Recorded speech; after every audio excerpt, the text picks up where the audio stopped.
Atlanta, the only city where you can be an hour away from Atlanta and still be in Atlanta. It's also the only city where you can be completely legal and still very, very wrong. Let me tell you a little story about my first experience with that particular reality.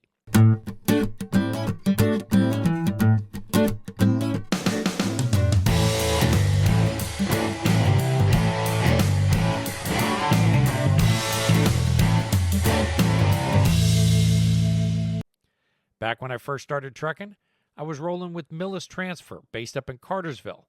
Now, I live off I-20, and to get up there, I was bobtailing. No trailer, just me and my 6 lonely wheels, and I do mean 6 wheels, because Millis was running super singles instead of dual tires at the time. That little detail becomes important in about 2 minutes. As I was heading toward Atlanta, traffic on I-285 was its usual dumpster fire, and I made the very efficient decision, skip the bypass, and just roll straight through town. I mean, who wouldn't want to cut a few miles off the trip, right? Well, just minutes after I passed the exit for the perimeter, one of Georgia's finest decided he needed to have a conversation with me about my choice of highways. Next thing I know, I'm pulled over, sitting on the right side, right in front of a sign that says no trucks over 6 wheels. And I think, well, this should be interesting. So when the trooper walks up, I politely point to the sign, then back to my truck and say, well, sir, technically, I only have 6 wheels.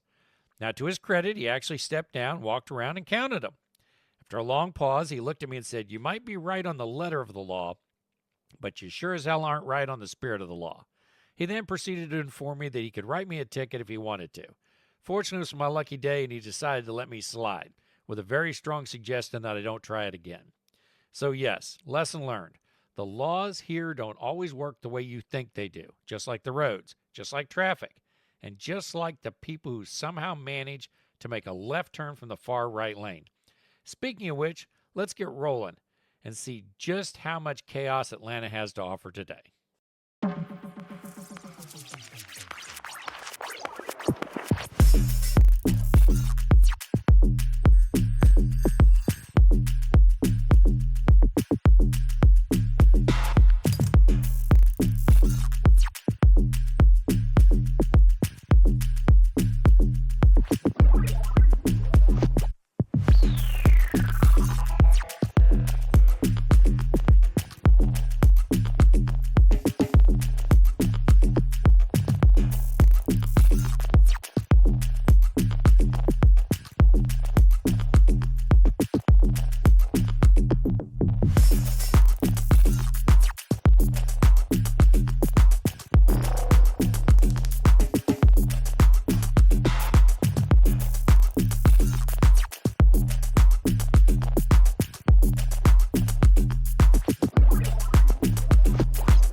As we roll into the great city of Atlanta, let's take a page out of Tim Travel's book. If you don't know Tim Travels, it's a YouTube channel run by a trucker named Terry who actually knows his history, unlike me. He does his research before opening his mouth. So if you enjoy history and trucking, be sure to check him out after this. But for now, let's talk about Atlanta because believe it or not, this city wasn't always the capital of Georgia. Nope, Georgia has had 5 capital cities, 5, like a college kid who can't decide on a major. Georgia just kept changing its mind. First it was Savannah, then Augusta, then Louisville, which, fun fact, was named after King Louis XVI of France, who was literally losing his head about that same time. Then we went to Milledgeville, because nothing says thriving metropolis like a town where most people have never heard of. And finally we ended on Atlanta, and by landed on, I mean they probably just gave up and said, fine, this'll do. But wait, it gets better. Atlanta wasn't even called Atlanta at first. Originally, it was Terminus, which honestly still fits. Because if you've ever driven here, it does feel like the end of the road. Then they went with Marthasville, which, no offense to any Marthas out there, sounds more like a retirement community than a major city. Eventually, they settled on Atlanta, which was supposedly inspired by the Western and Atlantic Railroad. And just like that, we had our 5th and hopefully final capital city. So as we roll deeper into this concrete jungle, just remember, Atlanta has always been a little indecisive. Whether it's picking a name, picking a capital, or picking a lane. Oh wait, scratch that last part. Nobody here bothers to pick a lane. They just sort of exist in all of them at once. And speaking of knowing where you're going, don't forget to check out Terry over at Tim Travels when you're done here. He actually does.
All right, let's talk about something controversial. No, not politics, not pineapple on pizza, something even more divisive: Atlanta traffic. Now, Lyle from No Hippie Trucking and Transportation, great channel by the way, once said that Atlanta traffic really isn't that bad. And you know what? He's right under very specific, extremely rare, borderline mythical conditions. See, Atlanta traffic is all about timing. If you roll through at 2:37 a.m. on a Tuesday during a full moon when Mercury is in retrograde, yeah, you might think, it's not so bad. But the rest of the time, welcome to the Hunger Games. Time of day matters. Rush hour, forget it. Morning rush hour around here starts around yesterday and doesn't end until tomorrow. Afternoon rush hour kicks in just before lunch and blends seamlessly into the evening rush hour, which then extends into the why are there so many cars on the road at 10 p.m. hour? It's like a never-ending cycle of disappointment. Day of the week matters too. Monday, everybody's still half asleep, so traffic is sluggish but manageable. Tuesday, chaos. Wednesday, more chaos. Thursday, the city collectively decides to make every dumb driving decision at once. And Friday is special. See, Friday traffic isn't just bad, it's ambitious. It's like the entire city got a group text saying, let's all leave work at exactly the same time and see what happens. Spoiler alert, nothing happens. Nobody moves. Now, weekends are a mixed bag. Saturday morning, not too bad. Saturday afternoon, hope you packed a lunch. Sunday, that all depends on how many people from Florida are headed back home after a trip to the mountains. If you see a minivan with out-of-state plates going 50 in the left lane, congratulations, you've just entered vacation traffic, and there's no known cure. So is Atlanta traffic always bad? Not necessarily. But saying Atlanta traffic isn't bad is like saying ghost peppers aren't that spicy. Depends on your tolerance, your luck, and whether you have an escape plan. But hey, don't take my word for it. Go check out Lyle over at No Hippie Trucking and Transportation and see what he has to say. Just, maybe watch that video while you're stuck in traffic. You'll have plenty of time.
Well, congratulations. If you made it this far, both in the video and in real life, you're officially survived another trip around the great city of Atlanta. Give yourself a round of applause, or at least unclench your jaw. I know you've been gripping that steering wheel like it owes you money. But before you pat yourself on the back too hard, let me leave you with one little last bit of wisdom. Prepare before you enter Atlanta. And by prepare, I mean get your fuel, your drinks, and your snacks ahead of time. Because if you think you're going to swing into a truck stop somewhere along the way, buddy, I got some bad news for you. Truck stop choices around Atlanta are, well, let's call them limited, which is a polite way of saying practically non-existent. And the ones that do exist, oh, they're an adventure. Not the fun kind either. More like the trying to parallel park the space shuttle in a grocery store parking lot kind of adventure. First, you have to actually get into the truck stop. No easy feat when the entrance is designed like a puzzle and every driver's on a mission to cut you off. Then, once you somehow find parking, good luck. You'll have to navigate the chaos inside. The fuel island's full. Coffee station destroyed. Hot food counter, a war zone. And if you need to use the restroom, well, let's just say it's going to take the kind of patience and bravery that most of us don't have. So do yourself a favor. Fill up before you hit Atlanta. Get your diesel, grab your snacks, stock up on coffee, and maybe even pack a meal. Because once you're in this mess, your only options are A, white knuckle through it, or B, attempt one of these truck stops and losing precious hours of your life. The choice is yours. All right, that's going to do it for this ride along through the madness of Atlanta. If you enjoyed this, hit that like button. And if you didn't, well, you're probably the guy who just cut me off 5 minutes ago. Either way, thanks for watching, and I'll see you in the next one. Stay safe, keep the wheels turning, and for the love of all things trucking, plan ahead before rolling through Atlanta. You'll thank me later. As always, make sure you're enjoying every day at work.